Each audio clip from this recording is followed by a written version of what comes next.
रोहित कुमार सिंह जी की तरफ से माननीय विकास वैभव सर को एक सम्मान, जोरदार तालियों से स्वागत हो। हमारा सौभाग्य है सर, आप बी फाउंडेशन के प्रांगण में पधारे।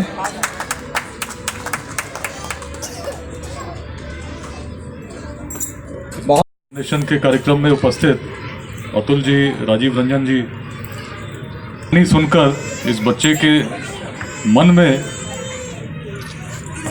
जो इच्छा है कुछ करने की, बहुत अच्छा लगा। अपनी तरफ से व्यक्तिगत रूप से भी मैं हार्दिक शुभकामनाएं देना चाहता हूं। और जो मन में एक इच्छा जगी है, एक विश्वास है, वो निश्चित आगे बढ़े, परिश्रम करे, और परिश्रम में जो भी सहयोग हम लोगों से भी होगा, इसको करने का भी हम लोग निश्चित रूप से संकल्प लेते हैं। बी फाउंडेशन के द्वारा बहुत ही अच्छे कार्यक्रम किए जा रहे हैं। इससे पहले भी दीपावली के अवसर पर मुझे आने का सौभाग्य मिला था और बहुत नज़दीक से मैंने देखा था किस प्रकार जो लोग कहीं न कहीं वंचित हैं, उनके सहयोग में संस्था तत्पर है, खड़ी है। ऐसे लोगों की आवश्यकता है। निश्चित ही सचिव रोहित जी, सभी लोग जिससे जुड़े हैं, बधाई के पात्र हैं, प्रशंसा के पात्र हैं। सरस्वती पूजा का दिन है। सरस्वती ज्ञान की देवी हैं। अपने प्राचीन भारत की जब कल्पना करते हैं, बात करते हैं, तो सबसे पहले ज्ञान के स्रोत के रूप में, भंडार के रूप में हम वेदों की कल्पना करते हैं। और जब बातें वेदों की आती है तो वेदों की रचना सरस्वती के किनारे ही हुई थी। यह बात स्वयं ऋग्वेद में भी कई स्थानों पर उल्लेखित है।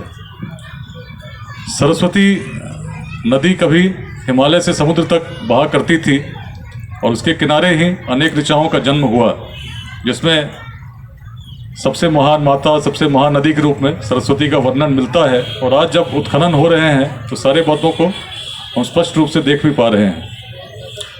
लेकिन जिस क्षेत्र के हम लोग आते हैं, बिहार में, सरस्वती भारत के पश्चिमी क्षेत्र में है, जिसमें कई स्थान आज पाकिस्तान में चले गए हैं और बाकी भारत में ही हैं।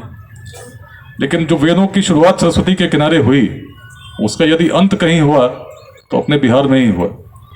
वेदों में सर्वोत्कृष्ट वेदांत को माना जाता है, जिसकी भूमि यही रही। और जो ज्ञान की परंपरा वैदिक काल से चली, बाद में भी वो श्रृंखला बढ़ती रही। बात केवल वेदांत तक नहीं रुकी।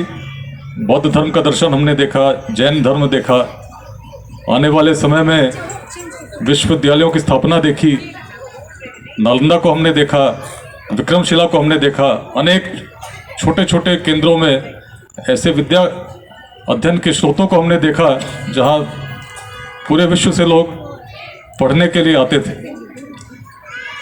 आज के समय में उस प्रेरणा को जो हम उसके साथ तुलना करते हैं, तो निश्चित ही कहीं न कहीं एक कमी दिखती है। युवाओं के मन में भी दिखती है। जब ऐसे यशस्वी पूर्वज जिनके रहे हों, मैत्रेयी जैसे रही हों, याज्ञवल्क्य जैसे रहे हों, और समाज आगे बढ़ेगा।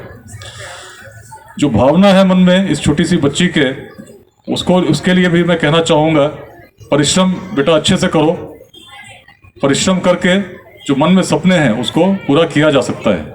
किसी अन्य माध्यम की जरूरत नहीं है, तो उसमें कहीं कमी नहीं आएगी। यह विश्वास हम दिलाना चाहते हैं।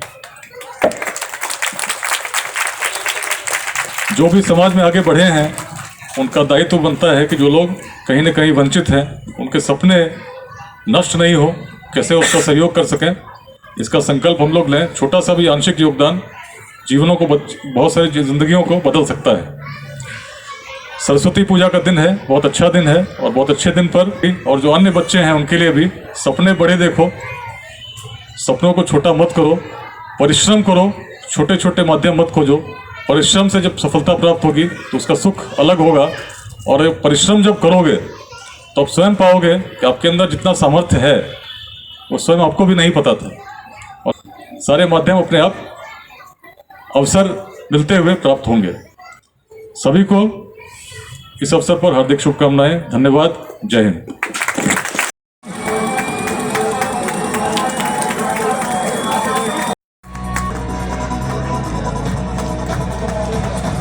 रोहित कुमार सिंह, अतुल सर को सम्मानित करते हुए करताल ध्वनि से सर का स्वागत किया जाए।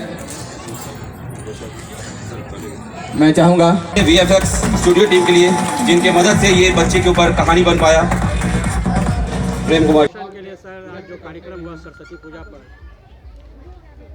इसके बारे में बताइए। देखिए B4 नेशन काफ़ी अच्छे काम कर रही है, खास करके समाज के उस वर्ग में जो वंचित हैं किसी न किसी कारण से, उनको आगे बढ़ाने के लिए, उनके सपनों को रूप देने के लिए। आज बड़ा अच्छा कार्यक्रम हुआ जिसमें एक बच्ची है मुस्कान, उसके बारे में एक डॉक्यूमेंट्री बनी है और बच्ची बड़ी होकर IPS बनना चाहती है। उसको हम लोग मिलकर इंस्पायर करें, मोटिवेट करें और जो भी सहयोग हम कर सकते हैं उसको करने का संकल्प लें। ऐसे काम जो हम करेंगे समाज निश्चित आगे बढ़ेगा। मैं इसके लिए बधाई भी देना चाहता हूँ और शुभकामनाएं देना चाहता हूँ।